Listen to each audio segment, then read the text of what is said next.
যে জমির মালিক আপনি হয়ে গেলেন, আপনি জমির মালিক, কিন্তু সেই জমির একটা জমির উপর শুধু জমির মালিক বেঁচে থাকে না। যে এখানে চাষ করছে সে জমির মালিক না হতে পারে, কিন্তু তার ঘর সংসার ওই জমিতে চলছে।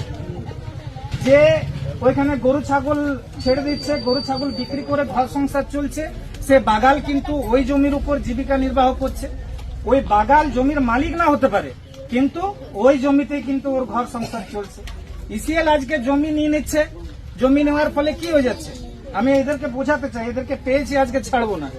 আপনারা কথাটা ভালো করে শুনুন। ইসিএল জমি নিয়ে নিচ্ছে, এই জমি যদি ইসিএল না হয় আমার 7 পুরুষ বসে খাবে, আমি চাষ করবো, আমি খাবো। ইসিএল জমি নিয়ে পরে কি করে 30 বছরের জন্য একটা চাকরি আমাদেরকে দেয়। 30 বছর পর কি হবে সংসারটা, ইসিএল জবাব দিতে পারবে? আমি জমি দিয়ে দিচ্ছি, আমার 30 বছরের তুমি চাকরি দিচ্ছ, ঠিক আছে, কিন্তু 30 বছর পর আমার ঘর সংসার কি হবে? ইসিএল এমন কোন এগ্রিমেন্ট আমাদের সাথে করে যে হ্যাঁ আমি কয়লা তুলে নিচ্ছি, জায়গাটা তারপর তোমার? করে না। এগুলো ভাবনা চিন্তা করার দরকার আছে। ইসিএল কাকে চাকরি দিচ্ছে? যে জমির মালিক। কিন্তু ওই যে বললাম বাগাল, যে কোন রকমে একটা ছাগল গরু পুষে পরে কোন রকমে ওইখানে চাষ পশুপালন করে পরে ঘর সংসার চালাচ্ছে, ছেলে মেয়েকে পড়াচ্ছে, তার কি হবে? ইসিএল কিছু বলে না। যে ওইখানে চাষ করছে, তাই তো, সে চাষ করার ফলে যতটুকু টাকা পয়সা পাচ্ছে, ঘর সংসার চলছে, সে কোন রকমের ওই জমির উপর বেঁচে আছে। জমির মালিক না হতে পারে, কিন্তু ওই জমিটা ধরে আঁকড়ে বেঁচে তো আছে, বাঁচার অধিকারটুকু তো কাটলে হবে না।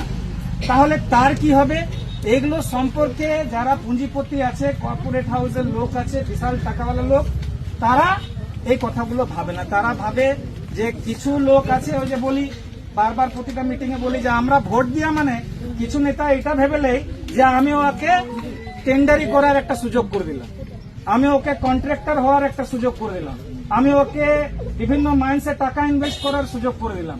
আর রাজনীতিতে খারাপ নেতাগুলো আছে বলে আপনাদের এত কষ্ট। একদম আমাদের কাজ না।